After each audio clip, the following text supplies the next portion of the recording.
Right, ఇప్పటివరకు వచ్చినటువంటి వార్తాపత్రికలలో మనం అంశం చూసాం. ఇదే అంశం సంబంధించి విశ్లేషించడానికి మనతో పాటు బీఆర్ఎస్ సీనియర్ నాయకులు గోసుల శ్రీనివాస్ యాదవ్ గారు ఉన్నారు. గుడ్ మార్నింగ్ అండి. అలాగే ప్రముఖ రాజకీయ విశ్లేషకులు జమీలుద్దీన్ గారు ఉన్నారు. గుడ్ మార్నింగ్ జమీలుద్దీన్ గారు. ముందుగా మీ నుంచి స్టార్ట్ చేస్తున్నా. ప్రధానంగా ఏదైతే నిన్న సిట్ విచారణ అంశం సంబంధించి కేటీఆర్కి సంబంధించి ఏదైతే ప్రశ్నించే గొంతునే అనగదొక్కే రకంగా ఈ కాంగ్రెస్ సర్కారు ఉందనేది అనడానికి ఇది ఒక ఉదాహరణ అనుకోవాలి మనం. తెలంగాణలో ఉన్నటువంటి రేవంత్ రెడ్డి సర్కార్ ఆయన బడేభాయిగా పిలుచుకునే మోడీ అడుగుజాడల్లో నడుస్తుంది అనడానికి నిన్నటి ఈ సిట్ విచారణ కూడా ఒక ఉదాహరణగా మనం చెప్పుకోవచ్చు. ఎందుకనంటే దేశవ్యాప్తంగా ప్రతిపక్షాలు ఎక్కడ బలంగా ఉంటే, ప్రతిపక్ష నాయకులు ఎక్కడ ప్రశ్నిస్తూ ఉంటే, ఎన్నికలు వచ్చిన ప్రతిసారి ఈసీ అంటే ఎలక్షన్ కమిషన్ కంటే ముందు ఈడీని పంపించి అక్కడ ఉన్నటువంటి ప్రతిపక్ష నాయకులను వేధించడం ఏ విధంగానైతే మోడీ గారికి అలవాటో, అదేవిధంగా ఎప్పుడు ఎన్నికలు వచ్చినా ఏదో ఒక నేపంతో ఇక్కడ ఉన్నటువంటి ప్రతిపక్ష నాయకులు అంటే బీజేపీని మనం ప్రతిపక్ష నాయకులుగా తీసుకోలేం. వాళ్ళది జాయింట్ వెంచర్ సర్కార్ నడుస్తూ ఉన్నది, బీజేపీ అండ్ కాంగ్రెస్ది. కాబట్టి వాళ్ళ జోలికే వాళ్ళు బోరు వీళ్ళు. ఎంతసేపు తెలంగాణ ప్రజల గొంతుకై ప్రశ్నిస్తున్నటువంటి బీఆర్ఎస్ పార్టీ నాయకులను మాత్రమే వేధింపులకు గురి చేయాలి, తద్వారా ప్రజలను డైవర్ట్ చేయాలి అన్న ఒక దురుద్దేశంతో ఇటువంటి షిట్ విచారణలకు వీళ్ళు ముందుకొస్తూ ఉన్నారు. ఇది సిట్టు పోయి షిట్టుగా మారిందని చెప్పి ప్రజలు అనుకుంటా ఉన్నారు. వీళ్ళు ఏంది అని అంటే ఎంతసేపు డైవర్షన్ పాలిటిక్స్ చేయడం. మనం గతంలో చూసేవాళ్ళం పత్రికల్లో, బ్యాంకులో నుండి ఎవరన్నా పెద్ద మనిషి డబ్బులు డ్రా చేసుకొని వస్తూ ఉంటే ఆ బ్యాగ్ గిట్ట పట్టుకొని వస్తే ఒక డైవర్షన్ గ్యాంగ్ దొంగలు ఉండేది కొంతమంది బ్యాంకు ముందు. ఒక 500 నోటు అక్కడ కింద పడేసి, సార్ మీ నోటు పడిపోయింది అని అంటే ఆయన 500 దిక్కు చూసే వరకు వీళ్ళు బ్యాగ్ ఎత్తుకొని పోయేది. ఈ డైవర్ట్ చేసి బ్యాగులు ఎత్తుకుపోయే దొంగ సంస్కృతి ఏదైతే దొంగల దగ్గర ఉన్నదో దాన్ని మన ముఖ్యమంత్రి గారు ఫాలో అవుతూ ఈ సిట్టు విచారణలకు వీళ్ళు పిలుస్తూ ఉన్నారు. ఏం షిట్టు విచారణ అండి? దీని మీద ఆల్రెడీ ఏదైతే ఫోన్ ట్యాపింగ్ అన్నారో ఈ కేసులో గౌరవనీయులు హరీష్ రావు గారు సుప్రీంకోర్టుకు పోయినప్పుడు సుప్రీంకోర్టు అసలు దీనిలో ఏమీ లేదని చెప్పి పక్కన పడేయడం జరిగింది. ఆ పక్కన పడేసిన దానికి మళ్ళీ వీళ్ళు సాక్షిగా పిలుస్తారు. ఒక సాక్షిని పిలిస్తే గౌరవప్రదంగా పిలవాలి, కానీ వీళ్ళు ఏం చేస్తారు, సాక్షిని పిలిచి లీకులు ఇచ్చేది మాత్రం నిందితులను ప్రశ్నిస్తున్నట్టు, ఏదో ఇంకా రేపు అరెస్ట్ చేస్తారన్నట్టు లీకులు ఇస్తారు. దీనిలో వీళ్ళతో కొల్లుడైన వాళ్ళు ఎవరు అని అంటే కొన్ని పత్రికలు, కొన్ని టీవీ ఛానళ్ళ యాజమాన్యాలు, వీళ్ళు వాళ్ళతో కొల్లుడైపోయి ఆ ఏదైతే కాంగ్రెస్ నాయకులు ఇస్తున్నటువంటి లీకులు ఉన్నాయో దాన్ని బ్రేకింగ్ న్యూస్లుగా ప్రచారం చేయడం. ఇంక అయిపోయింది, వాళ్ళని పిలిచి కూర్చోబెట్టిరు, వీళ్ళని పిలిచి కూర్చోబెట్టిరు, ఆ ఎలక్ట్రల్ బాండ్లు ముందట పెట్టి ప్రశ్నించారు. మరి వీళ్ళ కెమెరాలు గిట్ట లోపల ఉన్నాయా, లేకపోతే అక్కడ కేటీఆర్ కూడా ప్రస్తావించారు అదే ఈ అంశం సంబంధించి. పదే మీడియా ఇలా ఇష్టానుసారంగా రాయడం ఇట్లా, అసలు ఉన్నది ఒప్పుకునే నేను లోపల, మీరేమో బయటకు వచ్చినాక ఈ వార్తలు చూస్తూ ఉంటే ఇవన్నీ ఇంకొకరు ఉన్నారు ఆపోజిట్, ఇంకొకరు పక్కన రూమ్లో ఉన్నారు అని ఇవన్నీ రాయడం ఎందుకు? ఇలా మీడియా కొంచెం ఆలోచించి రాయండి, నన్ను కూడా వ్యక్తిత్వ హననానికి గురి చేయకుండా చూడండి అని విజ్ఞప్తి చేశాడు. వాళ్ళ టార్గెటే అది. వాళ్ళ టార్గెట్ ఏంది అని అంటే ఇప్పుడు ప్రతిపక్ష నాయకులను దొంగలుగా చిత్రీకరించాలన్నది వాళ్ళ టార్గెట్. ప్లస్ వీళ్ళని మానసికంగా వేధించాలి, ప్రజల మనసులో వీళ్ళు పెద్ద అవినీతి పరులుగా చిత్రీకరించాలన్న ఒక దురుద్దేశం వీళ్ళ దగ్గర ఉన్నది. వీళ్ళది joint venture Congress and BJP మాత్రమే కాకుండా ఈ ఆంధ్ర పత్రిక టీవీ ఛానళ్ళ యాజమాన్యాలు ఏవైతే ఉన్నాయో వాళ్ళతో కలిసి వీళ్ళు కుట్ర బనుతా ఉన్నారు. ఆ కుట్రలో భాగంగానే వాళ్ళు పనిచేస్తూ ఉన్నారు. మరి ఈ బాధాకృష్ణ గారు నిన్న అక్కడ సిట్టు విచారణ ఆఫీస్లో లోపల కూర్చొని ఉన్నారా? వీళ్ళకి ఎట్లా తెలుసు?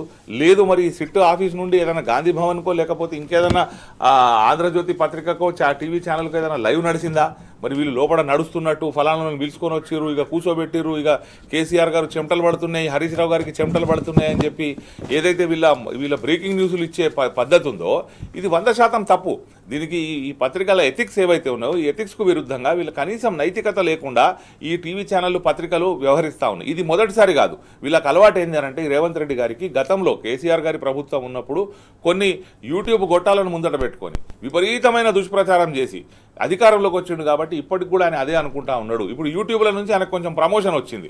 ప్రమోషన్ వచ్చి ఏం చేస్తూ ఉన్నాడు అని అంటే ఈ టీవీ ఛానళ్లను ఈ పత్రికలను ముందర పెట్టుకొని వాళ్ళ దగ్గరికి పోయి వాళ్ళకి బొకేలు ఇచ్చుకుంటా, ఒక పత్రికా యజమాని వస్తే నువ్వు ఒక ముఖ్యమంత్రివా కార్ దగ్గరికి పోయి ఆయన డోర్ తీసి కార్లో కూర్చోబెడతావు. నువ్వు వ్యక్తిగతంగా నీకు ఎంత దోస్తానా ఉంటే నీ ఇంట్లో దోస్తానా చేసుకో, కానీ ఒక ముఖ్యమంత్రి స్థాయిలో కార్ డోర్ తీసి ఆయన ఎప్పుడైతే కూర్చోబెట్టినావో నువ్వు తెలంగాణ ఆత్మగౌరవాన్ని ఆ పత్రికా యజమాని కాళ్ళ దగ్గర తాకట్టు పెట్టినావు. ఈ ముఖ్యమంత్రికి ఒక పత్రిక ఒక టీవీ ఛానల్ జాయింట్లో నడుస్తుంది, ఉప ముఖ్యమంత్రికి ఇంకోటి నడుస్తుంది. ఇప్పుడు ఇదంతా ఎక్కడి నుండి మోబైంది? హరీష్ రావు గారు ఎప్పుడైతే నైని బొగ్గు బ్లాక్ టెండర్ల గురించి దీన్ని బయట పెట్టిరో ఆ బయట పెట్టినప్పుడు ఆ ఎన్టీవీలో అది ఎక్కడ బయటకు వస్తుందని చెప్పి స్వయంగా తన మంత్రివర్గంలోని ఒక మంత్రి మీద తనకు దగ్గర ఉన్నటువంటి ఒక టీవీ ఛానల్ మీద ఆయన ఇది చేసుకున్నాడో ఈ ఉప ముఖ్యమంత్రి గారు దాన్ని రద్దు చేశారు నైని బ్లాక్ టెండర్లను. దీనికి కౌంటర్గా ఆంధ్రజ్యోతిలో ఒక కథనం వస్తుంది. మరి దాని మీద సిట్టు విచారణ జరగదే? ఈ షిట్టు విచారణ ఏదైతే ఉందో వీళ్ళది, ఈ ప్రశ్నించడం మీద షిట్టు విచారణ చేసే బదులు ఈ టీవీ ఛానల్ ఏంది, దాని యాజమాన్యాలు ఏంది, విలేకరులను అరెస్ట్ చేస్తారు వీళ్ళు. యాజమాన్యం చెప్పింది విలేకరి చదువుతాడు కదా, ఒక వార్త వస్తే ఒక కథనం వస్తే ఆ యాజమాన్యాల దగ్గరికి పోయే దమ్ము ధైర్యం వీళ్ళకి లేకుండా ఇది కేవలం డైవర్ట్ చేయడం, ప్రతిపక్ష నాయకులను క్యారెక్టర్ అసాసినేషన్ చేయడం, వ్యక్తిత్వ హనన చేసి వీళ్ళని దొంగలుగా చిత్రీకరించి లాభం పొందడం. ఎందుకంటే వీళ్ళు చెప్పిన పని చేసే పని వీళ్ళ దగ్గర లేదు, వీళ్ళకి ప్రభుత్వం నడపడానికి వస్తలేదు, వీళ్ళు సర్కార్ కాకుండా సర్కస్ నడుపుతున్నారు కాబట్టి ఈ డైవర్ట్ పాలిటిక్స్ అన్ని చేస్తూ ఉన్నారు. శ్రీనివాస్ గారు, నైని బొగ్గు గనుల నుంచి స్టార్ట్ అయినటువంటి ఇష్యూ ముందుగా హరీష్ రావు ప్రశ్నిస్తే ఆయనకు సిట్ విచారణ ఇచ్చారు, రాత్రికి రాత్రి తెల్లారు అటెండ్ కమ్మని ఆయన అటెండ్ అయ్యారు. మళ్ళీ నెక్స్ట్ డే మళ్ళీ కేటీఆర్ ప్రశ్నిస్తే కేటీఆర్కి నోటీసులు, కేటీఆర్ కూడా అటెండ్ అయినటువంటి సిచ్యువేషన్. అక్కడ జరిగిన తీరుకు సంబంధించి క్లియర్గా ఎక్స్ప్లెయిన్ చేశారు. అడిగింది అడగడం సంబంధం లేని విషయాల గురించి మాట్లాడడం, ఇవన్నీ చూస్తూ ఉంటే ఏమనిపిస్తుంది? ముందుగా మీకు అన్నగారికి అదేవిధంగా టీ న్యూస్ ప్రేక్షకులకు శుభోదయం. రాష్ట్ర ప్రభుత్వం రేవంత్ రెడ్డి డైవర్షన్ పాలిటిక్స్ చేస్తుండనేది మనకు స్పష్టంగా అర్థమవుతుంది. డైవర్షన్ పాలిటిక్స్ ఆయనే ప్రమాణ స్వీకారం అయిన నుంచే ఆయన డైవర్షన్ పాలిటిక్స్ చేయడం జరుగుతుంది. ఎట్లా చేస్తున్నాడు అంటే స్పష్టంగా ఆ రోజు కాంగ్రెస్ పార్టీ అమలు కానీ 6 గ్యారంటీలు, అందులో 13 హామీలు, 420 మొత్తం కలిపి ఇవ్వడం జరిగింది. ఇస్తే ప్రజలు నమ్మి 4 ఓట్లు వేసి వాళ్లకు మొటామొట్టి అధికారము ఇవ్వడం జరిగింది. వాళ్ళ డిక్లరేషన్లు కాదు, యువత డిక్లరేషన్ కావచ్చు, బీసీ డిక్లరేషన్ కావచ్చు, ఏం చేసినా మాకు అర్థం. ఆ రోజు వచ్చిన వెంటనే వాళ్ళే 100 రోజులు పెట్టుకున్నారు, మేము 100 రోజులలో మేము అమలు చేస్తాను. ఎప్పుడైతే 100 రోజులలో అమలు చేయలేకపోయినరో, పరిపాలన చేత కాకపోయిందో, గుంపు మేసిరి నేనేమున్నా అని చెప్పిండో, ఆ రోజు నుంచి కాళేశ్వరం మీద ఒక కమిషన్, కరెంటు మీద ఒక కమిషన్, ఈ కారస్ మీద ఒక కమిషను, ఇట్లా కమిషన్లు వేసుకుంటూ కాలయాపన చేస్తుంటే తప్ప ఎక్కడ కూడా చిత్తశుద్ధితోని తెలంగాణ ప్రజలు మాకు ఒక గొప్ప అవకాశం ఇచ్చిండ్రు, మేము వాళ్ళకి ఇచ్చిన హామీలను అమలు చేయాలని ఎక్కడ కూడా ఆ ప్రయత్నం చేయలేదు. స్పష్టంగా మనకు అర్థమవుతుంది. అందులో భాగంగానే ఈరోజు ఫోన్ ట్యాపింగ్. నేను స్పష్టంగా ప్రవీణ్ కుమార్ సార్ చెప్పిండు, ఫోన్ ట్యాపింగ్ చేసింది ఎవడయా? ఆ రోజు ఇంటెలిజెన్స్ వ్యవస్థ ఉన్నోడెవడయా? ఇంటెలిజెన్స్ ఉన్నది శివధర్ రెడ్డి, ఇప్పుడు డీజీపీ, ఆ రోజు ఉన్నది సజ్జనారు, మీరే కదా ఆడున్నది. ఈరోజు అనేది ఇప్పుడున్న ప్రభుత్వానికి తెలియదా? ప్రభుత్వము మార్పిడి జరిగిందంటే అధికారులు అక్కడే ఉంటారు, ఆఫీసర్లు అక్కడే ఉంటారు, దానికి సంబంధించిన కాగితాలు కావచ్చు, దానికి సంబంధించిన డేటా కావచ్చు అక్కడే ఉంటుంది. ఇదంతా అక్కడ పెట్టుకొని ఈరోజు ఎందుకు సిట్టు వేసి దానికి ఒక సినిమా చూపించి ఆ సినిమాలు ఎందుకు నడిపిస్తున్నట్టు స్పష్టంగా ఇక్కడ ఆయన ఏదైతే గుట్టు ఉందో, బామ్మర్ది గుట్టు ఏంది, మాయల పక్కీర్ ప్రాణం చిలుకలో ఉన్నట్టు రేవంత్ రెడ్డి ప్రాణం ఎక్కడుందంటే బామ్మర్ది దగ్గర ఉంది. కాబట్టి ఆ గుట్టు పట్టిన అందుకే స్పష్టంగా ఈరోజు హరీష్ రావు గారిని పిలవడం జరిగింది. హరీష్ రావు గారిని పిలిచిన తర్వాత ఏమంటే మన కేటీఆర్ గారు పిలవడం జరిగింది. పిలిచి ఏం మాట్లాడతారు? నేను స్పష్టంగా చెప్పిండు హరీష్ రావు, లీకులు ఇస్తున్నారు, ఏదో ఎవరినో పిలిచిండ్రట, ఇంకో ఆయన కూసబెట్టిండ్రట, మొత్తం వీళ్ళే. ఎక్కడి నుంచి జరుగుతుంది ఇదంతా? గాంధీ భవన్ నుంచి స్పష్టంగా లోపల ఏం ప్రశ్నలు అడుగుతున్నారో కూడా మీరు చెప్తున్నారు. పెద్ద పెద్ద ప్లేట్లు వేసి బ్రేకింగ్ న్యూస్. అసలు చర్చ ఏం జరగాలి? రేవంత్ రెడ్డి కొంచెమన్నా సిగ్గు శరం ఉంటే, నువ్వు దావూసు పోయినావు కాబట్టి ఇక్కడ పరిపాలన ఏం జరుగుతుంది అనేది పరిపాలన జరగాలి. నువ్వు ఇచ్చిన హామీలు అమలు చేయాలి. గా రైతు బంద్ వేయాలి, గా రైతు రుణమాఫీ ఏమవుతుందో చూడాలి, గా అయ్యే వాళ్ళకి పింఛన్ ఏమవుతుందో చూడాలి, గా రిటైర్మెంట్ అయిన ఉద్యోగులకు, గా పెద్ద మనుషులకు వాళ్ళకు సెటిల్మెంట్ ఏందనేది చేయాలి. ఇవి చేయకుండా ఈరోజు డైవర్షన్ పాలిటిక్స్ చేస్తున్నాడని మనకు స్పష్టంగా అర్థమవుతుంది. ఇంకో విషయం, ఈరోజు కాంగ్రెస్ అంటేనే స్కామ్. అది 2G సిస్టమ్ కావచ్చు, యూపీఏ 1లో కోలు స్కామ్ కావచ్చు.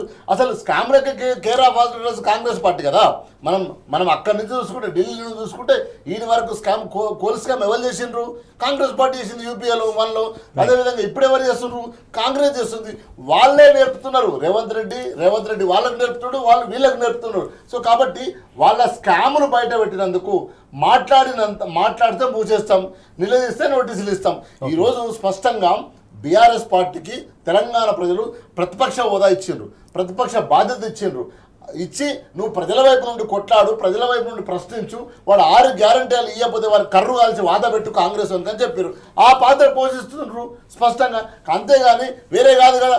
అట్లా ప్రశ్నించినందుకు, అసెంబ్లీలో నిలదీసినందుకు, అసెంబ్లీలో నీ గురువు అయిన చంద్రబాబు నాయుడుకు నీళ్లు దోపిడీ చేస్తున్నందుకు, ఇదంతా బయట పెట్టినందుకు మాత్రమే ఈ కక్ష తప్ప కాంగ్రెస్ దగ్గర ఏమీ లేదు, మసాలా లేదు, ముసాలా లేదు, కాబట్టి డైవర్షన్ పాలిటిక్స్ చేస్తుంది తెలంగాణ సమాజం. దీన్ని మొత్తం కూడా అబ్జర్వ్ చేస్తుంది, ఆలోచిస్తుంది, తగిన సమయంలో కర్రు కాల్చి వాత పెడుతుంది కాంగ్రెస్ పార్టీ. రైట్, ఈ డైవర్షన్ పాలిటిక్స్ వల్ల వచ్చేది ఏంది, ఒరిగేది ఏంది, అసలు కాంగ్రెస్ సర్కార్కి ఒరిగేది ఏంది, తెలంగాణ సమాజానికి ఒరిగేది ఏంది, అసలు ఈ సిట్ విచారణ పేరిట ఇలా కాలయాపన చేయడం ఎంతకాలం చేస్తారనే అంశం గురించి కూడా మనం జమలిద్దాం కదా. మనం ఇందాక మాట్లాడుకున్నట్టే సిట్ విచారణ పేరిట కాలయాపన తప్ప ఇంకేం లేదు. 2 సంవత్సరాల నుంచి ఈ కేసును లాగుతున్నారు. ఆల్రెడీ కోర్టు దీనికి సంబంధించి క్లియర్ చిట్ ఇచ్చేసింది. ఇవన్నీ ఇచ్చినా కూడా మళ్ళీ ఇంకా ఇది ఎందుకోసం అనుకోవాలి ఇవన్నీ?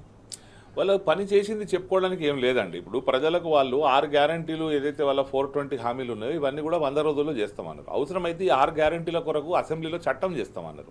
మరి అసెంబ్లీలో చట్టం 2 సంవత్సరాలైనా చేయలేదు. 2 సంవత్సరాలు పీరియడ్ అయిపోయింది. జనరల్గా పబ్లిక్ కూడా ఎప్పటిదాకా వెయిట్ చేస్తారంటే 2.5 సంవత్సరాలు అవకాశం ఇచ్చి చూస్తారు. 5 ఏళ్లకు 2.5 సంవత్సరాలు అప్ టైం, 2.5 సంవత్సరాలు డౌన్ టైం. 2.5 సంవత్సరాలు అయిపోయింది, నువ్వు ఇచ్చిన ఏ ఒక్క హామీ నెరవేర్చలేకపోయినావు. సరే, నువ్వు కొత్త హామీ నెరవేర్చకపోయినా గతంలో ప్రభుత్వం, కేసీఆర్ గారి ప్రభుత్వం అమలు చేసినటువంటి సంక్షేమ పథకాలు ఏవైతే ఉన్నాయో అవి కూడా కొనసాగించలేకపోతున్నావు. ఇప్పుడు ఈ సీజన్ వచ్చిందండి, ఈ రోజు వరకు కూడా నువ్వు రైతు బంధు పైసలు వేయాలి. సంక్రాంతికి వేస్తా అని చెప్పి ముఖ్యమంత్రి చెప్పాడు. సంక్రాంతి అయిపోయింది, రేపు శివరాత్రి వస్తుంది. శివరాత్రి అయిపోయి ఉగాది వచ్చినా మరి వేస్తాడా ఎగబెడతాడా తెలియదు, ఎందుకంటే గతంలో ఎగబెట్టాడు. పెన్షన్ పైసలు టైంకి ఇస్తలేవు, రిటైర్ అయిన వాళ్ళకు రిటైర్మెంట్ బెనిఫిట్స్ ఇస్తలేవు. ఇది ఏది ఇవ్వకుండా ఏం చేయాలి మరి అంటే ప్రజలకు ఒక సినిమా చూపెట్టాలి, ఒక మసాలా చూపెట్టాలి. ఈ జనానికి ఒక టెండెన్సీ ఉంటుంది, ఎవరికి కానీ కామన్గా మనకు కూడా ఒక టెండెన్సీ ఏముంటుంది అని అంటే, రాజుగారి ఇంట్లో కుక్క పిల్లకి ఏదన్నా అయింది అని అంటే దాని మీద మనం ఇంట్రెస్ట్ చూపిస్తాం. ఆ విధంగా ఇవాళ ప్రతిపక్ష నాయకులను అందరినీ కూడా బోల్లో నిల్చోబెట్టినాం మేము అని చెప్పి వీళ్ళు అనుకుంటా ఉన్నారు. వాస్తవంగా విచారణకు పిలిచింది వీళ్ళ నిందితులుగా కాదు, సాక్షులుగా అన్న విషయాన్ని కూడా ప్రజలందరూ కూడా గమనించాల్సిన అంశం ఉన్నది. ఇంకోటి ఏంటిది, వీళ్ళ ఆస్తులు కూడబెట్టుకోవాలి. ఇలా రేవంత్ రెడ్డి గారి ముందున్న ప్రధానమైన కర్తవ్యం ఏంటంటే డబ్బు సంపాదించుకొని ఆ డబ్బు సంచులు ఢిల్లీకి పంపితే మాత్రమే ఈయన కుర్చీ ఉంటా ఉన్నది. రేపు కుర్చీ వీకేస్తే అవసరమైతే ఈయన ఇదే చంద్రబాబు నాయుడు గారితో కలిసి బీజేపీ సహకారంతో ఒక ప్రాంతీయ పార్టీ లాంచ్ చేద్దామన్న ఆలోచన కూడా రేవంత్ రెడ్డి గారికి ఉన్నది. దాని కొరకు డబ్బు కావాలి కాబట్టి ఈయన డైరెక్ట్గా చేయలేడు కాబట్టి తమ్ముళ్ళ కంటే ఎక్కువైన బామ్మర్దిని నమ్ముతా ఉన్నాడు. అందుకే వాళ్ళ బామ్మర్దిని తీసుకొని వచ్చి ఇవాళ ఏదైతే బంగారు పంట పండించే సింగరేణి ఉన్నదో ఆ సింగరేణిలో తమ్ముని వాళ్ళ బామ్మర్దిని ఒప్పించాడు. వాళ్ళ బామ్మర్ది కంపెనీ ఏదైతే ఉందో అది శోధ పేరు మీద కంపెనీ ఉంది. నేను మీకు ఒకటి చూపించాలనుకుంటున్నా. శోధ కన్స్ట్రక్షన్స్ ప్రైవేట్ లిమిటెడ్ ఏదైతే ఉందో ఈ కంపెనీకి 2021-22లో వచ్చిన లాభాలు కేవలం 22,104 రూపాయలు. ఇది వాళ్ళ రిపోర్ట్. మనం ఏదైతే కార్పొరేట్ అఫైర్స్ నుంచి తీసుకుంటే ఇది వచ్చిన రిపోర్ట్. అంటే సంవత్సరం క్రితం కేవలం 22,000 రూపాయలు లాభాలు వచ్చినటువంటి వీళ్ళ బామ్మర్ది కంపెనీకి ఈయన అమృత్ టెండర్ కట్టుబెడతాడు. ఫస్ట్ 11,000 కోట్ల రూపాయల విలువ గల అమృత్ టెండర్ కట్టుబెట్టినప్పుడు దాని మీద స్వయంగా కేటీఆర్ గారు ఢిల్లీకి పోయి అది కేంద్ర ప్రభుత్వ పథకం కాబట్టి దీనిలో అవినీతి, ఈయనకు అసలు ఆ దక్కించుకునే ఫైనాన్షియల్ కెపాసిటీ ఆ కంపెనీకి లేదు, ఈయనకు టెక్నికల్గా ఆయన ఇనెలిజిబుల్ అని చెప్పి కంప్లైంట్ చేస్తే ఈ రోజు వరకు కూడా కేంద్ర ప్రభుత్వం దాని మీద విచారణ జరపది. ఇదే బామ్మర్ది కంపెనీకి రేపు నిన్న తీసుకొని పోయి మీరు అక్కడ సింగరేణిలో టెండర్లు కట్టుబెడతారు. ఆయన టెండర్ల కొరకు మీరు టెక్నికల్ బిడ్ ఓపెన్ చేసి ఫైనాన్షియల్ బిడ్ను ఇప్పటి అంటే బామ్మర్ది ద్వారా ఈయన చేసే రియల్ ఎస్టేట్ ఈయన చేస్తున్నాడు. వీళ్ళ ఇతర కుటుంబ సభ్యులు చేసే రియల్ ఎస్టేట్ సహోదరులు వాళ్ళు చేస్తూ ఉన్నారు. ఆ రియల్ ఎస్టేట్ కొరకు ఆ ఫ్యూచర్ సిటీ పేరు మీద చేసే పనులు చేస్తూ ఉన్నారు. ఇవన్నీ జరగంగా కూడా ఈ కంపెనీని ముందుకు పెట్టి ఇవాళ ఇతర కాంట్రాక్టర్లు రాకుండా అంటే చిన్న చిన్న కాంట్రాక్టర్లు ఎక్కడ వస్తారో అని చెప్పి ఒక 3 బిట్లుగా చేయాల్సిన హరీష్ రావు గారు ముందు పెట్టారు. 3 బిట్లుగా చేయాల్సినటువంటి సోలార్ ప్లాంట్ను ఒకటే దగ్గర పెట్టి దాన్ని కూడా 540 కోట్ల రూపాయల కుంభకోణంగా తెరలేపారు. ఈ డబ్బులన్నీ కూడా సంపాదించుకొని రేపు ఈయన ప్రాంతీయ పార్టీ లాంచ్ చేసే ఆలోచన ఉన్నది. దీనికి ఈ సీనియర్ కాంగ్రెస్ మంత్రులు ఎవరైతే ఉన్నారో ఒరిజినల్ కాంగ్రెస్ వాళ్ళు వీళ్ళు ఎక్కడ అడ్డుపడతారు అని చెప్పి వాళ్ళకు కూడా క్యారెక్టర్ అసాసినేషన్ చేస్తూ ఉన్నాడు. ఇది కేవలం ప్రతిపక్ష నాయకుల క్యారెక్టర్ అసాసినేషన్ మాత్రమే కాకుండా డిప్యూటీ సీఎం అయినటువంటి భట్టి విక్రమార్క గారి మీద, మీ కోమటిరెడ్డి గారి మీద వీళ్ళందరి మీద కూడా క్యారెక్టర్ అసాసినేషన్ చేయిస్తూ ఈయననే వెనుక ఉండి రకరకాల కథనాలు ప్రచారంలోకి తీసుకొస్తా ఉన్నాడు.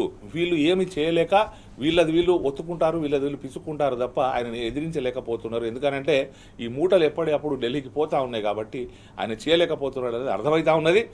ఇది ప్రజలను ఇటు మభ్యపెట్టి ఇటు డైవర్షన్లో పెట్టి తను మాత్రం అక్రమంగా సంపాదించుకొని రేపు కాంగ్రెస్ పార్టీని కూడా నట్టేట ముంచే ప్రమాదం ఉన్నది. ఇది తెలంగాణ ప్రజలతో పాటు ఈ కాంగ్రెస్ నాయకత్వం కూడా దీన్ని గమనించాల్సిన అవసరం ఉన్నది.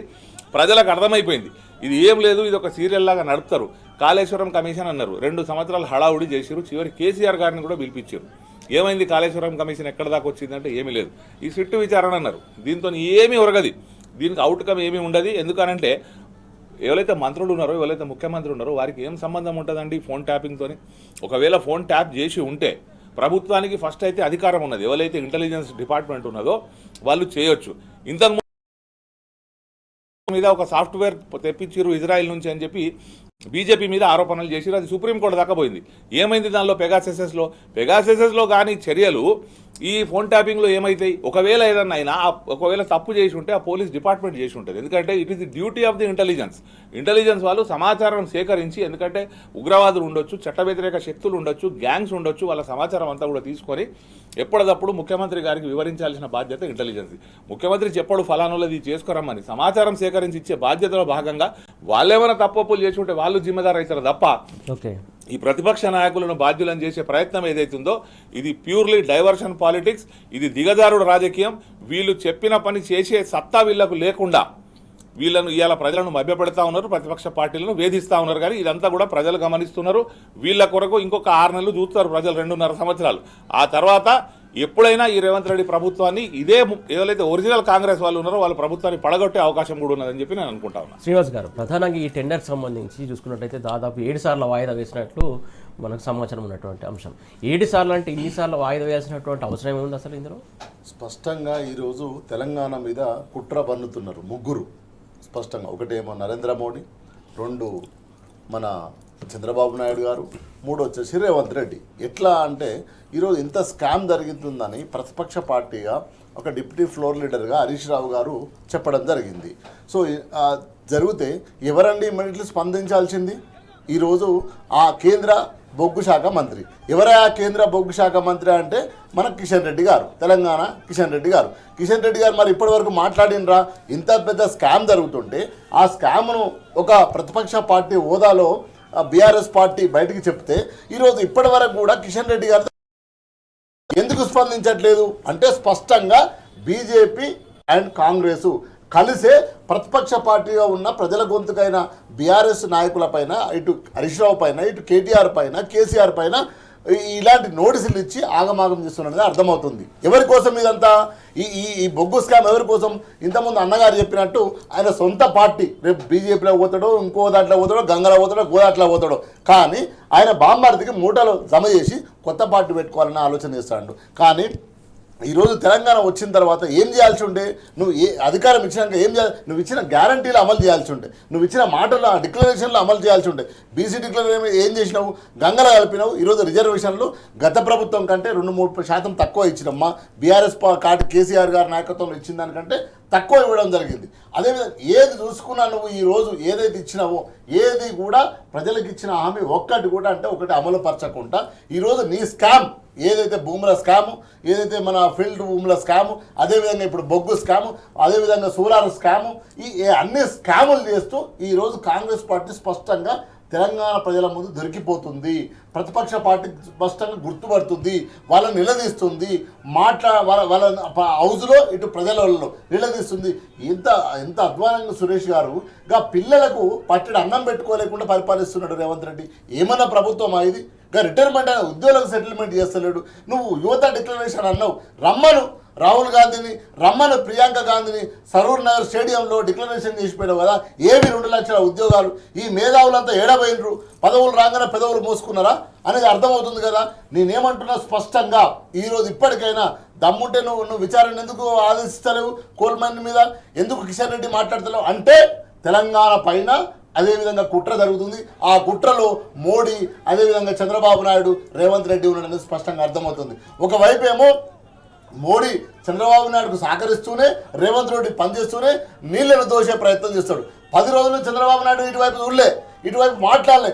ఎప్పుడైతే తన గురువైన తన శిష్యుడైన రేవంత్ రెడ్డి వచ్చిండో ఎమ్మటే నీళ్ళను ఎత్తుకపోయే దొంగతనం మొదలుపెట్టిండు. అంటే ఏమో అర్థమవుతుంది, తెలంగాణను దోపిడీ చేస్తుండ్రు, తెలంగాణ ఆస్తిని దోపిడీ చేస్తుండ్రు, తెలంగాణ ఏదైతే సంపదను దోపిడీ చేస్తుండ్రు. ఇదంతా గుర్తుపడుతున్న ప్రతిపక్ష పార్టీలో ఉన్న బీఆర్ఎస్ పార్టీ తప్పకుండా పోరాటం చేస్తుంది. అందుగురించే కదా కేసీఆర్ గారు వచ్చి మాట్లాడిన తర్వాత కదా నువ్వు ఏం చేస్తున్నావు బిడ్డ, కృష్ణానది మీద ఏం చదువుతున్నావు, నువ్వు ఎన్ని నీళ్ళు ఇస్తున్నావు, నీ గురువుకి ఏం దోషపెడుతున్నావు, నేను బయలుదేరుతున్నాను అన్నాక కదా ఆయన మొత్తం ఆగమాగమై బయటకు వచ్చింది, ఆగమాగమై మాట్లాడింది. అంటే ఇక్కడ ఏం అర్థం చేసుకోవాలి మనము? తెలంగాణ సమాజం స్పష్టంగా ఈరోజు తెలంగాణ అస్తిత్వాన్ని, తెలంగాణ ఆత్మగౌరవాన్ని, ఒకవైపు ఖనిజ సంపదను మొత్తం అవతల వాడికి, సొంత వాళ్ళకు దోచి పెడుతున్నాడు రేవంత్ రెడ్డి అనేది స్పష్టంగా అర్థమవుతుంది. నువ్వు చెప్పిన హామీలు ఏంది, నువ్వు ఇచ్చిన పని ఏంది, నువ్వు చేయాల్సింది ఏంది? ఈరోజు సిట్టు పిలిచిన ఏం అడిగినావు, నువ్వు ఏం మాట్లాడినావు, ఎంత ఎంత ఎంత పలసబారి చర్య చెప్పండి. ఏమున్నదల్లా? నువ్వు ఉన్నదే అధికారులది. ఇప్పుడు ఇంతకుముందు అన్నగారు చెప్పారు, అరే అది ఇంటెలిజెన్స్ వ్యవస్థనయ్యా, అడుగుతారు స్పష్టంగా ఏమి థ్రెట్ ఉందో, ఏమి అవసరం ఉందో, ఏది ఉందో వాళ్ళు తెచ్చి పెడతారు. ప్రమాదం ఎవరి ఫోన్ అయినా ట్యాపింగ్ చేస్తారు. ట్యాపింగ్ చేయకపోవడం ఏంది? ఎక్కడ ఏ ప్రమాదం జరుగుతుందో చేస్తారు. కానీ అందరు చేస్తారు. అది టైంపాస్ చేసుకుంటా ఈ కార్ రేసు ఏమైంది? ఏం లేదు, వాళ్ళు ఏం మిగిలలే. కాళేశ్వర కమిషన్ ఏమైంది? ఏం మిగిలలే. ఇదంతా కూడా కాలయాపన చేస్తుంది కాంగ్రెస్ పార్టీ. అదేవిధంగా డైవర్షన్ చేస్తుంది. ప్రతిపక్ష గొంతుకైనా బీఆర్ఎస్ పార్టీ గొంతు నొక్కే ప్రయత్నం చేస్తుంది తప్ప ఇలా ఏమి పసలేదు పిసలేదు అనేది మనం అర్థం చేసుకోవాలి. కాబట్టి ఈరోజు రేవంత్ రెడ్డి ఆయన బామ్మర్ది కోసం కోల్ మైన్స్ టెండర్ 7 సార్లు క్యాన్సిల్ చేసి ఏదైతే ఉందో ఆ టెండర్ ఆయనకి ఇవ్వాలని చెప్పి ఈరోజు అటువైపుగా ప్రయాణం చేస్తున్న సమయంలో ప్రతిపక్ష హోదాలో ఉన్న బీఆర్ఎస్ పార్టీ నాయకులు ఎవరైతే ఉన్నారో హరీష్ రావు గారు కావచ్చు, కేటీఆర్ కావచ్చు, ప్రశ్నించినందుకు మాత్రమే ఇవన్నీ సిట్టులు తప్ప వీళ్ళ సిట్టు లేదు, సొట్ట లేదు. అంతకుముందు కేటీఆర్ గారు చెప్పి లొటపీస్ కేసులు ఇవన్నీ. నువ్వు ఏం చేయాలి? ప్రతిపక్షాల మీద పనిచేయడం కాదు నాయన, నువ్వు ఇచ్చిన హామీల మీద పనిచేయాలి, నువ్వు ఇచ్చిన గ్యారంటీల మీద పనిచేయాలి. తెలంగాణ సమాజాన్ని ఎట్లా గ్రోత్ వైపు తీసుకుపోతాను చేయాలి. ఇప్పుడు దావోస్లో ఏం చేస్తున్నావు? ఇప్పటివరకు 2-3 సార్లు పోయినావు. నువ్వు పోతే టూర్లు లేకపోతే ఇంకోటి తప్ప నువ్వు ఇక్కడ నుండి సాధించింది ఏముంది? ఈ 22 నెలల్లో ఒక్కటంటే ఒక పురోగతి చూపెట్టండి, ఒక్క మంచి పని చేయండి. లగాచర్ల పోతీవి, ఆడ లంబాడతల్లో జైలు ఎత్తివి, ఆడ హెచ్యూ పోతీవి, ఆడ భూమి అమ్ముతున్నా ఆడ కొట్లాడి పోరాళ్ళందరినీ ఆగమాగం చేసేవి. నువ్వు ఎక్కడ ఒకరోజు మంచి పరిపాలన చేసినది. కాబట్టి ఇదంతా తెలంగాణ సమాజం చూస్తున్నది. ప్రజాకోర్టులో, తెలంగాణ ప్రజాకోర్టులో కాంగ్రెస్ పార్టీకి తప్పకుండా శిక్ష పడుతుంది, శిక్ష విధిస్తారు. అంతేగాని తప్పించుకోపోతా నేను ఏడికి పోయినా కూడా తెలంగాణ సమాజం ఊరుకోదు. కాబట్టి ఇప్పటికైనా తెలంగాణ సమాజం అర్థం చేసుకోవాలి కాంగ్రెస్ పార్టీ ఎంత డోకా చేసిందో, ఎంత మోసం చేసిందో, ప్రజలకు ఎట్లా వైపు డైవర్షన్ చేస్తున్నాడో. ఆ డైవర్షన్ చెప్ప ఏమి జరగదు కదా. అయ్యో అయిపోతుంది పట్టుకున్నాడు ఏమి వెళ్ళింది నాయన, ఇప్పటి వరకు నువ్వు ఇన్ని కమిషన్లు వేసినావు కదా, లోటపీస్ ఇంతవరకు ఏం చేయలేదు కదా.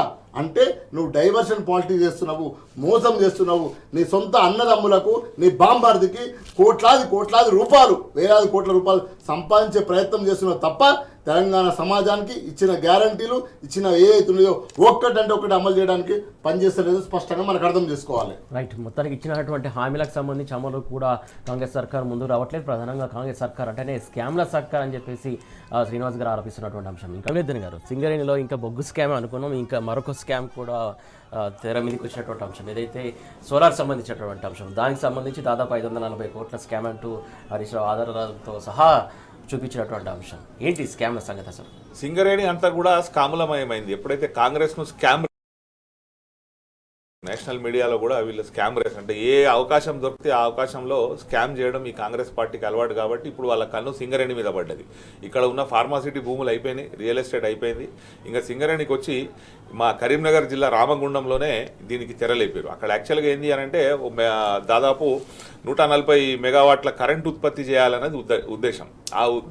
దాని కొరకు ఒక 3 బ్లాకుల్లో సింగరేణి భూమి కేటాయిస్తుంది. సింగరేణికి సంబంధించినటువంటి అండర్ గ్రౌండ్ మైన్స్కి సంబంధించినటువంటి భూమి ఉంది కాబట్టి ఆ భూమిని కేటాయిస్తే అందులో వీళ్ళు ప్లాంట్ పెట్టాలన్నది టెండర్లు పిలవాలి. కానీ దీన్ని ఏం చేశారు, 3 సైట్లు వేరువేరుగా పిలిస్తే చిన్న మధ్య తరహా కంపెనీలు కూడా వచ్చి అక్కడ టెండర్లు పాల్గొంటాయి. కాబట్టి అట్లా పాల్గొనకుండా 3టిని కలిపేసి ఒకటే దగ్గర ఒక పెద్ద ప్లాంట్ తీసుకొని వస్తే ఎవరన్నా పెద్ద కంపెనీ వస్తుంది, ఆ పెద్ద కంపెనీ వస్తే వాళ్ళ దగ్గరికి వెళ్ళి పెద్ద ఎత్తున ముడుపులు వస్తాయి అన్నది వీళ్ళ యొక్క ఆలోచన. ఇలా దేశవ్యాప్తంగా కూడా ఈ సోలార్ ప్లాంట్ల ఏర్పాటు కొరకు టెండర్లు జరుగుతూ ఉన్నాయి. అందులో 1 మెగావాట్ ఉత్పత్తి కొరకు సుమారు 3.5 కోట్ల రూపాయలు ఖర్చు అవుతుంది. కానీ ఇవాళ సింగరేణికి వీళ్ళు ఏం చేస్తూ ఉన్నారంటే 5 కోట్ల రూపాయలు 1 మెగావాట్ ఉత్పత్తి కొరకు పెట్టడానికి వీళ్ళు టెండర్ను పిలవడం జరిగింది. అంటే ఒక్క మెగావాట్ మీద సుమారు 1.5 కోటి అంటే 170 మెగావాట్లలో 540 కోట్ల రూపాయలు అవినీతి చేయాలి అన్నది వీళ్ళ ఉద్దేశంగా ఇదొక్క స్కామ్ను ముందట పెట్టారు. అంతేకాకుండా ఈ సింగరేణి ఓపెన్ కాస్ట్లో బ్లాస్టింగ్ చేయడానికి జిలిటిన్ స్టిక్స్ కొనుగోలు చేస్తుంది.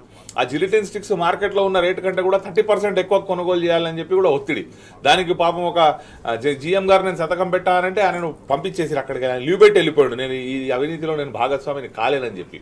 అంటే ఎక్కడ అవకాశం దొరికితే అక్కడ. ఇంకా ముఖ్యంగా ఏం చేశారు ఇందులో ఓబీ తొలగింపు. అంటే ఓపెన్ కాస్ట్లో ఎవరైతే మీద మట్టి తీసేది ఉంటుందో దాన్ని ఓవర్ బర్డన్ అంటారు, ఓబీ తొలగింపు. దీని కొరకు ఇప్పుడు ఇందాక నేను చెప్పిన వాళ్ళ బామ్మర్ది కంపెనీ, ఆ బామ్మర్ది కంపెనీ కట్టబెట్టాలి అని అంటే దానికి ఒక రూల్ పెట్టారు. ఏంది, సైట్ విజిట్ చేసినట్టు సింగరేణి సర్టిఫికేట్ ఇవ్వాలి. అంటే నచ్చినోడు వస్తేనేమో నువ్వు వచ్చినవని ఇస్తారు సర్టిఫికేట్, నచ్చినోడు వస్తే నువ్వు రాలేదు బిడ్డ అంటారు. ఎవరు దానికి ప్రూఫ్ ఏంది, దానికి ఆధారం ఏంది? ఇక సీసీ కెమెరాలు పట్టుకొని తిరగాల వీళ్ళు మేము వచ్చినామని చెప్పి. ఏ కంపెనీ ఏ కాంట్రాక్టర్ కూడా ఏ సంస్థ దగ్గరనైతే కాంట్రాక్ట్ చేయాలనుకున్న వాళ్ళతో పంచాయతీ పెట్టుకోరు కదా. కాబట్టి ఆ సర్టిఫికేట్ ఇచ్చినోడే దానిలో పాల్గొంటాడు, వాళ్లకు టెండర్లు కట్టుబెట్టాలి అన్న ఒక ఉద్దేశంతో ఈ రకరకాల స్కాములు సింగరేణిలో ముందటికి వేసుకున్నారు. ఈ నైనీ బ్లాక్లో జరిగినటువంటి ఈ సైట్ విజిట్ నిబంధన ఏదైతుందో దీని మీదనే కదా ఇప్పుడు టీవీలలో కథనాలు రావడం, ఈ మంత్రి మీద కథనం రావడం, దాన్ని ఖండించడం, దాని మీద సిట్టు అంటే ముఖ్యమంత్రి వేయలేదు అధికారులు వేసుకోవడం సిట్టును, ఆ తర్వాత ఇంకో ఉప ముఖ్యమంత్రి మీద ఇంకో టీవీ ఛానల్లో ఆరోపణలు రావడం, అసలు ఈయననే చేసిండని చెప్పి. ఇదంతా అసలు మంత్రులు, ఉప ముఖ్యమంత్రులు, ఈ ముఖ్యమంత్రి ఇదంతా కూడా ఒక సర్కస్ లాగా నడుపుతూ వీళ్ళు ఒకళ్ళ మీద వాళ్ళ ఆరోపణలు చేసుకుంటూ ఒకళ్ళ వ్యక్తిత్వాన్ని వాళ్ళ హననం చేసుకుంటూ పోతా ఉన్నారు. దీని వెనుక కూడా వాస్తవంగా ఒకటే పెద్ద తలకాయ ఉండి పనిచేస్తూ ఉన్నది. ఎవరైతే ఒరిజినల్ కాంగ్రెస్ వాదులు ఉన్నారో వాళ్ళని ఒక్కొక్కరు తప్పించే ప్రయత్నం. వీళ్ళు కేవలం ప్రతిపక్ష పార్టీల మీద కుట్రబన్ని వాళ్ళను రైట్. మీరు అన్నట్టు వ్యక్తిత్వ హననం వాళ్ళు చేసుకుంటే చేసుకుని వాళ్ళకు అలవాటు కావచ్చు. కాకపోతే ప్రధాన ప్రతిపక్షం పైన ఈ వ్యక్తిత్వ హననం దేనికోసం? అంటే ప్రధాన ప్రతిపక్షాన్ని ఒకవైపు టార్గెట్ చేస్తూనే తన సొంత పక్షంలో కూడా తనకు ఎదురు నిలిచే నాయకత్వం. అంటే రేపు ఈ ముఖ్యమంత్రిని ఒకవేళ తప్పిస్తే రేపు ఉప ముఖ్యమంత్రికో లేకపోతే ఇంకేవో సీనియర్ మంత్రికో అవకాశం ఉంటుంది. ఆ అవకాశం కూడా లేకుండా చేసేసి తను మాత్రమే వెలగాలి, తను మాత్రమే ఉండాలి. ఇప్పుడు కుక్క తోక నాడించుడు కాదు, తోక కుక్క నాడించే పరిస్థితి లాగా ఇలా కాంగ్రెస్ పార్టీ పరిస్థితి తయారై కూర్చున్నది. అంతకుముందు హైకమాండ్ కాంగ్రెస్ పార్టీ హేమీలను ముఖ్యమంత్రిగా తప్పించింది వీళ్ళు చేస్తే, కానీ ఇవాళ ఈయన జోలికి వచ్చే పరిస్థితి లేదు. ఆ రకంగా ఈయన మొత్తం కూడా ఒక డ్రామా క్రియేట్ చేసుకొని దీన్ని నడుపుతా ఉన్నారు. దీనికి కొన్ని మీడియా సంస్థలు సహకరిస్తున్నాయి. దీని మీద ముఖ్యంగా ఆలోచించాల్సింది ఎవరు అని అంటే జర్నలిస్టులు. ఇప్పుడు ఈ మీడియా అన్నది ఉండేది దాని ఏదైతే 4th పిల్లర్ ఆఫ్ డెమోక్రసీ ఉందో దాని ప్రధాన బాధ్యత ఏంటంటే అధికారంలో ఉన్నవాన్ని ప్రజల తరఫున ప్రశ్నించడం. కానీ వీళ్ళు ఏం చేస్తున్నారు, అధికారంలో ఉన్నవానికి వంత పాడుతూ ఈ ఉల్టా ప్రతిపక్షాలను బదనాం చేస్తూ ఉన్నారు. అంటే ప్రజలే తప్పు అన్నట్టు, ఈ ప్రతిపక్షాలే తప్పు చేస్తున్నట్టు వీళ్ళని బదనాం చేస్తున్నారు. వీళ్ళ డ్యూటీ మర్చిపోయి వాళ్ళు ఇచ్చే కాసుల కక్కుర్తి పడి పనిచేస్తూ ఉన్నారు. దాంతోపాటు ఇందులో ఒక తెలంగాణ ఆంధ్ర కోణం కూడా ఉన్నది. దీన్ని మనం మర్చిపోవడానికి లేదు. ఇవాళ ఏదైతే ఈ పత్రికలు ఈ టీవీ ఛానళ్ళు ఇవాళ బీఆర్ఎస్ పార్టీ నాయకులను బదనాం చేస్తూ ఉన్నారో వీళ్ళందరికీ కూడా కళ్ళమంటున్నది తెలంగాణ మీద. మా ఆంధ్రబాబు చంద్రబాబును ఇక్కడ నుంచి వెళ్ళగొట్టిరన్న ఒక కళ్ళమంట కడుపుమంటున్నది. కాబట్టి మళ్ళీ ఆ జనసేన పేరు మీదనో తెలుగుదేశం పేరు మీదనో బీజేపీ తోకబట్టుకొని తెలంగాణకు ఎంటర్ అయ్యే ప్రయత్నం వాళ్ళు చేస్తూ ఉన్నారు. కాబట్టి దీని మీద తస్సంగా జాగ్రత్త, తెలంగాణ ప్రజలందరూ కూడా జాగ్రత్తగా ఉండాల్సిన అవసరం ఉన్నది.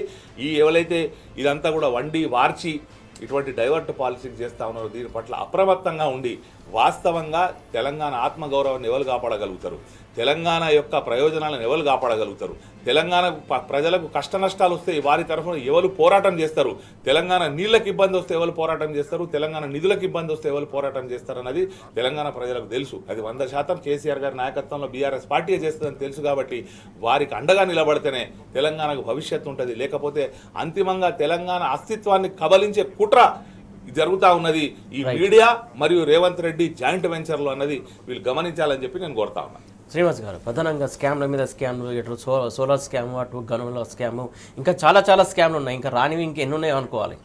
సో అంటే ఇంతకుముందు అన్నగారు చెప్పినట్టు కాంగ్రెస్ అంటేనే స్కాములు. ఇప్పుడు భారతదేశంలో కాంగ్రెస్ పార్టీని రాదే ఎవరయ్యా అంటే రేవంత్ రెడ్డి దగ్గర నుంచి మూటలు పోతే తప్ప అక్కడ వాళ్ళు కరెంటు బిల్లులకు ఛాయ్ బిల్లులకు కూడా పైసలు. కర్ణాటక ఆగమాగం శివరాత్రి అక్కడ. సో కాబట్టి ఈయన ఒక్కడే మూటలు మోసే ముఖ్యమంత్రి. ఎందుకంటే ఈయన గతంలో మూటలు మోసే ట్రైనింగ్ అయి ఉన్నాడు కదా ఫుల్గా. ఎందుకంటే రెడ్ హ్యాండెడ్గా ఈ పైసలు పట్టుకొని ఆ రోజు దొరికింది కదా స్పష్టంగా.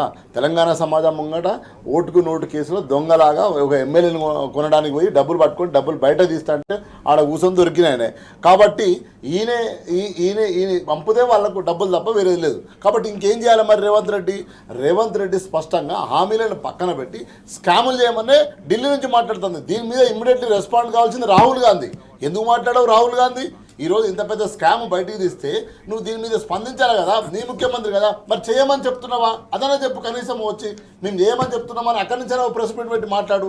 అంటే స్పష్టంగా కాంగ్రెస్ పార్టీ స్కాములకి కేర్ ఆఫ్ అడ్రస్ అనేది ఈ దేశంలో స్పష్టంగా తెలుసు. కాబట్టి అందులో భాగంగానే మొన్న లగాచర్ల భూములు కానీ, నిన్న ఫిల్ట్ భూములు కానీ, హెచ్యూ భూములు కానీ, ఇంకా ఎన్ని లేవు మనకు. ఇప్పుడు సమ్మక్క సారక్క జాతర టెండర్ను కూడా పక్కన అనుకున్నారు కదా. ఇప్పుడు మొత్తం క్యాబినెట్ అంతా ఏంది పంచుకుంటుంది. ఆ పంచుకొని ఎవరికి వాడు బలపడాలి. రేపు పొద్దున మళ్ళీ అధికారం ఎట్లా మనకు 100% రాదు కాబట్టి మనం ఆస్తులను పంచుకోవాలి అనేది స్పష్టంగా మనకు తెలుస్తుంది. ఎందుకంటే ఏ మంత్రి is a deputy CM, finance minister, ఆయన ఎట్లా మాట్లాడిండో మనం చూసినాం కదా, ఎంత ఆగమాగమవుతుండో చూసినాం కదా.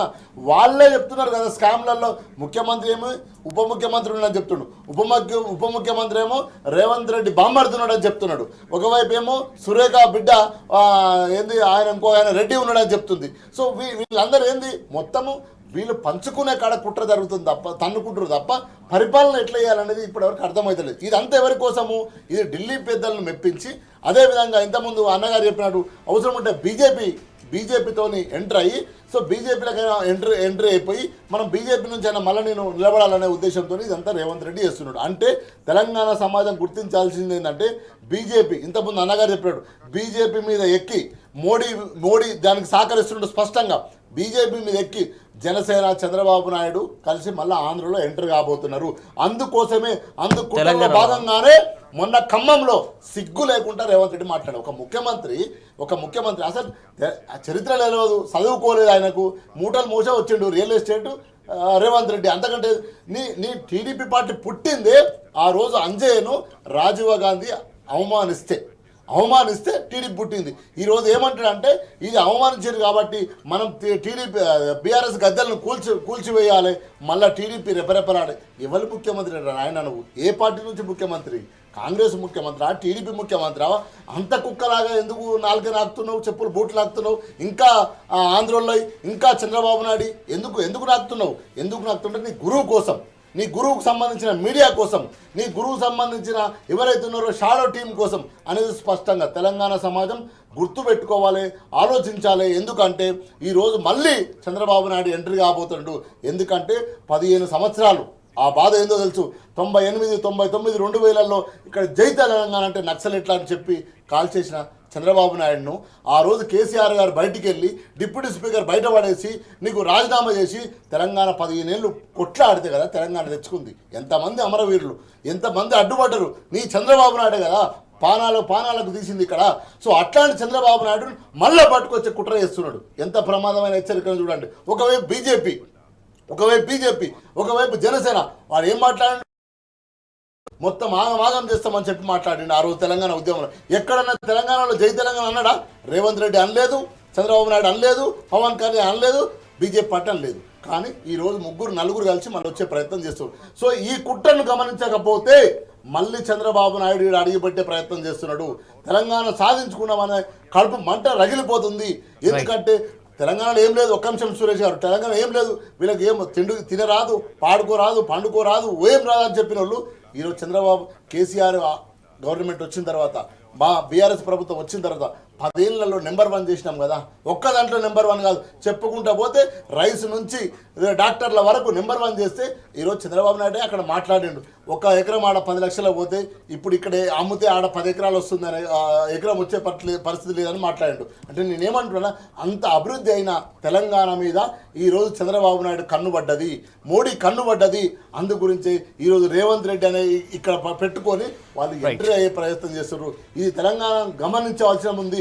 రేపు ఎట్టి పరిస్థితుల్లో వీళ్ళు కుటమిలాగానో మహాకుటమో భూకుటమో ఆ కుటమో పెట్టుకొని మళ్ళీ వచ్చి ఇక్కడ మళ్ళీ పరిపాలించాలి, ఇక్కడ ఆస్తులను, ఇక్కడ భూములను, ఇక్కడ ఉన్న ఖనిజ సంపదను దోచుకోవాలనే కుట్ర చేస్తున్నారు. ఇది తెలంగాణ సమాజం అంతా ఆలోచించి అబ్జర్వ్ చేసి తగిన సమయంలో ఈ రేవంత్ రెడ్డికి బుద్ధి చెప్పాల్సిన బాధ్యత మన తెలంగాణ సమాజం పైన ఉన్నది.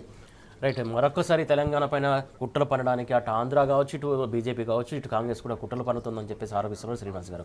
జమలుద్దీన్ గారు, ఇందాక మాట్లాడుకున్నట్టే ఏదైతే ముఖ్యంగా తెలంగాణ తెచ్చుకున్నాం, కాకపోతే ఇప్పుడు అనేక కుట్రలు జరుగుతున్నాయి. నీళ్ళ విషయంలో కావచ్చు, ఇంకా చాలా విషయాలు కావచ్చు, అలాగే పార్టీ పరంగా కావచ్చు, పాలన పరంగా కావచ్చు, ఇచ్చినటువంటి హామీల విషయంలో కావచ్చు, ఇంకా చాలా కుట్రలు జరుగుతున్నాయి అనేది ప్రధానంగా వస్తున్నటువంటి అంశం. ఆ కుట్రల్ని మనం ఎట్లా అధిగమించవచ్చు, ఏంటి అసలు ఏం చేయాలి అసలు? ఇంకా తెలంగాణ అస్తిత్వాన్ని హననం చేయడానికే కుట్ర జరుగుతూ ఉన్నది. కేవలం ప్రతిపక్ష పార్టీలను నిర్వీర్యం చేసి, నాయకులను బదనాం చేసి, అంతిమంగా తెలంగాణ ప్రయోజనాలను లేకుండా చేసి, మళ్ళీ ఆంధ్ర పరిపాలకుల చేతిలో లేదా వాళ్ళ కీలుబొమ్మ, ఆల్రెడీ ఇప్పుడు ఉన్న రేవంత్ రెడ్డి గారు చంద్రబాబు నాయుడు గారి చేతిలో, మోడీ గారి చేతిలో కీలుబొమ్మగా ఉన్నారు. ఇది మోడీ వయా చంద్రబాబు నాయుడు టు రేవంత్ రెడ్డి అన్నది ఇప్పటికీ నడుస్తూ ఉన్నది. ఆయనను పీసీసీ చీఫ్ చేయడంలో కూడా చంద్రబాబు నాయుడు గారి పాత్ర ఉన్నది. ఆయనకు ముఖ్యమంత్రి క్యాండిడేట్గా ప్రకటింపజేయడంలో కూడా ఆయన పాత్ర ఉన్నది. ఎన్నికల్లో ఆయన సహాయం ఉన్నది. లేదే ఇంతమంది సీనియర్ కాంగ్రెస్ నాయకులు ఉండగా 100 సంవత్సరాల చరిత్ర కలిగినటువంటి కాంగ్రెస్ పార్టీలో ఈయన 33 పార్టీలు మారిపోయిన రేవంత్ రెడ్డిని ముఖ్యమంత్రి చేసిరంటేనే దానిలో చంద్రబాబు అండ్ మోడీ పాత్ర ఉన్నది. వీళ్ళు ఏం చేస్తూ ఉన్నారు? సరే, రాజకీయం కొరకు వీళ్ళు అధికారం కొరకు చేసుకున్నారు అని అంటే ఓకే, ఒప్పుకోవచ్చు. కానీ ముందు రాగానే వీళ్ళు ఫస్ట్ చేసిన కుట్ర ఏంటంటే నీళ్ళని ఆంధ్రకు తరలిస్తే గుడ్లప్పగిచ్చి చూస్తూ ఉన్నారు. ఇలా గోదావరి నీళ్లు కావచ్చు, ఇలా కృష్ణా నీళ్లు కావచ్చు, మీ కృష్ణా వాటర్ మేనేజ్మెంట్ బోర్డు విషయంలో కావచ్చు, అదంతా చెప్తే పెద్ద చరిత్ర అవుతుంది. ఇదంతా కూడా ఎప్పుడు బీఆర్ఎస్ పార్టీ అప్రమత్తంగా ఉండి, హరీష్ రావు గారు కానీ, కేటీఆర్ గారు కానీ, కేసీఆర్ గారు కానీ వీళ్ళు బయటకు వచ్చి మాట్లాడి నీళ్లు పోతున్నాయి అంటే తప్ప వీళ్ళు కదిలినట్టు లేరు. ఇక ఈ మంత్రివర్గంలో మంత్రిగా ఉన్నటువంటి ఉత్తమ్ కుమార్ రెడ్డి గారు, వారు ఉత్తర కుమార ప్రగల్భాలు పలకడానికి తప్ప దేనికి పనికి వస్తలేదు. బీఆర్ఎస్ పార్టీ నిలదీస్తే ఇక నేను కూడా లేఖ రాసిన అని చెప్పి హరీష్ రావు గారు ప్రెస్ మీట్ పెట్టిన తెల్లారి పాత డేట్లో ఒక లేఖ విడుదల చేస్తూ ఉన్నారు. అంటే ఈ స్థితికి దిగజారారు. వీళ్ళకి అవగాహన లేదు. నీళ్ల మీద కుట్ర జరుగుతూ ఉన్నది, మీకు రావాల్సిన నిధుల మీద కుట్ర జరుగుతూ ఉన్నది, నియామకాల మీద కుట్ర జరుగుతూ ఉన్నది. అంటే గతంలో ఎన్ని కుట్రలైతే చేసి ఆంధ్రోలు ఇక్కడ మనల్ని పీల్చి పిప్పి చేసిరో అదంతా జరుగుతూ ఉన్నది. ఇవాళ హైదరాబాద్ను జీహెచ్ఎంసీని పరిధి విస్తరించడం కూడా ఇందులో కుట్రలోనే భాగంగా జరుగుతూ ఉన్నది. ఇవన్నీ కూడా ఒక్కొక్కటి చేసుకుంటూ మన ప్రయోజనాలు ఏవైతే ఉన్నాయో వీటిని ఆంధ్ర పరిపాలకుల కాళ్ళ దగ్గర తాకట్టు పెట్టే కుట్ర జరుగుతూ ఉన్నది. కాబట్టి దీని మీద ప్రజలు మేల్కొనాలి, ప్రజా సంఘాలు బయటికి రావాలి, దీని మీద పోరాటం చేయాలి. ఈ బాధ్యత కేవలం బీఆర్ఎస్ పార్టీకే వదిలిపెట్టకుండా ప్రజలు మూకుమ్మడిగా కదిలి వచ్చి వీళ్ళని నిలదీస్తే తప్ప మన అస్తిత్వాన్ని మనం కాపాడుకోలేని పరిస్థితి ఇలా దాపురించింది. కాబట్టి వీళ్ళందరూ కూడా ముందుకు రావాలని చెప్పి ఈ వేదిక ద్వారా నేను విజ్ఞప్తి చేస్తాను. శ్రీనివాస్ గారు, తెలంగాణ అస్తిత్వాన్ని కాపాడుకోవాలంటే ఏం చేయాలి? ఇంకా తెలంగాణ అస్తిత్వానికి అదేవిధంగా తెలంగాణ రక్షణకు, తెలంగాణ ప్రజల హక్కులకు, ఆత్మగౌరవానికి, మాటకు పాటకు అంతా కూడా నిలబడేది బీఆర్ఎస్ పార్టీ. అల్టిమేట్గా కేసీఆర్ గారి నాయకత్వంలో ఆ రోజు ఎన్ని అవమానాలు ఎదుర్కొన్నా, భాషను వెక్కిరించినా, తిండిని వెక్కిరించినా, ఎన్ని ఎక్కిరించినా చివరిగా తెలంగాణ కోసం సమాజాన్ని నిలబడి కొట్లాడింది కేసీఆర్ గారి నాయకత్వంలో బీఆర్ఎస్ పార్టీ. రేపు మీరు చేసే ప్రతి కుట్రను కేసీఆర్ గారు గమనిస్తారు. మిమ్మల్ని ఎక్కడ నిలదీయాలనో అక్కడ నిలదీస్తూనే ఉంటాం. అది బనకచర్ల కావచ్చు, అదేవిధంగా ఇక్కడ కృష్ణా బోర్డు కావచ్చు, రేపు 9 బ్లాక్లలో కావచ్చు, రేపు లగాచర్ల భూములు కావచ్చు. ఇక్కడ నుంచి చంద్రబాబు నాయుడు, మోడీ 1,00,000 కుట్రలు చేసినాయి. వాళ్ళకంటే ముందే ఒక నిమిషం గమనించే నాయకుడు, తెలంగాణ బిడ్డ, తెలంగాణ తల్లి కన్నది ఆయనే కేసీఆర్ గారు. ఆ కేసీఆర్ గారు తెలంగాణకు కాపల కుక్కలాగా ఉంటానని చెప్పిండు. ఈరోజు తెలంగాణకు స్పష్టంగా అదే కమిట్మెంట్తో, అదే కన్సర్న్తో బీఆర్ఎస్ పార్టీ సైన్యము, అదేవిధంగా కేసీఆర్ గారి నాయకత్వంలో తెలంగాణను ఎట్లా కాపాడుకోవాలో తెలుసు. తెలంగాణ భాషను వెక్కిరించినప్పుడు ఆ భాషను ఎవరెస్ట్ శిఖరాలకు ఎత్తిపట్టింది కూడా కేసీఆర్ గారి నాయకత్వంలో ఆ రోజు తెలుసు. కాబట్టి మీరు ఏం చేసినా ఇంకో 2 సంవత్సరాలకు అంతే. తెలంగాణ సమాజం కూడా మామూలు సమాజం కాదు. నువ్వు ఎక్కడైతే నువ్వు వేలు పెట్టినావో ఇప్పుడు బొగ్గు గనులు, ఆ బొగ్గు గనుల నుంచి లావాలు ఉద్భవిస్తాయి. గతంలో విప్లవ ఉద్యమాల కేంద్రమైన కోల్ మైన్స్ ఏరియా ఈరోజు తెలంగాణను నువ్వు ఎవరికో కట్టుబెడతానంటే, తెలంగాణ ఆత్మగౌరవం తీసుకెళ్ళి చంద్రబాబు నాయుడు అయినా ఆ కుక్కకు కట్టుబెడతానంటే, మోడీకి కట్టుబెడతానంటే తెలంగాణ సమాజం ఊరుకోదు, కేసీఆర్ గారు ఊరుకోరు. కేసీఆర్ను కన్నదే తెలంగాణను విముక్తి చేసుకోవడానికి, తెలంగాణ అస్తిత్వాన్ని కాపాడడం కోసం, తెలంగాణ అభివృద్ధి చేయడం కోసం ఈ తెలంగాణ తల్లి కేసీఆర్ని అన్నది. సో కాబట్టి ఆ తెలంగాణ కన్న కొడుకు ఊరికే కూర్చుంటే ఎట్లా అనుకుంటారు? అందుగురించే కదా మొన్న బయటకు వచ్చి మీ సంగతి చెప్తాము మేము అని బరిగా తీసుకోగానే చంద్రబాబు నాయుడుకు ఉరికింది, వెనక పోయింది కదా. కాబట్టి తెలంగాణ అస్తిత్వం, తెలంగాణ ఆత్మగౌరవం అంటేనే కేసీఆర్ గారు, తెలంగాణ అభివృద్ధి అంటేనే కేసీఆర్ గారు, తెలంగాణ రైతులు అంటేనే కేసీఆర్ గారు, తెలంగాణ అవ్వయ్యలకు కొడుకు అంటేనే కేసీఆర్, తెలంగాణ మా అక్క చెల్లెళ్లకు పెళ్లి అంటేనే మేనమామ అంటేనే కేసీఆర్. కాబట్టి తెలంగాణ ఆత్మగౌరవం అంటేనే కేసీఆర్. సో కాబట్టి ఆ ఆత్మగౌరవాన్ని మా హక్కుల కోసం తప్పకుండా కేసీఆర్ గారు నాయకత్వంలో బీఆర్ఎస్ సైన్యం ముందుండి పోరాటం చేస్తుంది. మీరు చేసే కుట్ర రేవంత్ రెడ్డి అనేటువంటి nothing doing, Modi and Chandrababu Naidu చేసే ప్రతి కుట్రను మా అధినాయకుడు కేసీఆర్ గారు గుర్తుపడతాడు. సమయం టైము వచ్చినప్పుడు మీకు కర్రు కాల్చి వాత పెడతాడు. తెలంగాణ సమాజం అస్తిత్వంతో పోరాటంతో కూడుకున్న సమాజం, మిమ్మల్ని ప్రజా కోర్టులో ఉరి తీయడానికి తెలంగాణ సమాజం సిద్ధంగా ఉంది. రైట్ అండి, థ్యాంక్ యూ అండి శ్రీనివాస్ గారు, థ్యాంక్ యూ అండి జమీలుద్దీన్ గారు, థ్యాంక్ యూ సో మచ్. మొత్తం చూస్తున్నాం కదా, ఏదైతే తెలంగాణ పైన ఎవరిని ఏ పార్టీ ఎన్ని కుట్రలు చేసినా కూడా బీఆర్ఎస్ ఖచ్చితంగా పసిగడుతుంది. అది కేసీఆర్ ఖచ్చితంగా పసిగట్టి మొన్న ఏదైతే పాలమూరు రంగారెడ్డి అంశానికి సంబంధించి కావచ్చు, నీటికి సంబంధించి కావచ్చు, పసిగట్టే ఎప్పటికప్పుడు అలట్టై బయటకు వచ్చినందుకు ఇదంతా దుమారం రేగినటువంటి అంశం. మరొక్కసారి ఇంకా అగ్గిరవ్వలాగా ఉద్యమం మరొక్కసారి నీళ్ళ విషయంలో కావచ్చు, నిధుల విషయంలో కావచ్చు మరొకసారి రగిలే అవకాశం ఉంది, రగులుతుంది అని చెప్పేసి బీఆర్ఎస్ నాయకులు చెప్తున్నటువంటి అంశం. ఇది ఇవాళ వార్తలు వాస్తవాలు. Keep watching tea news.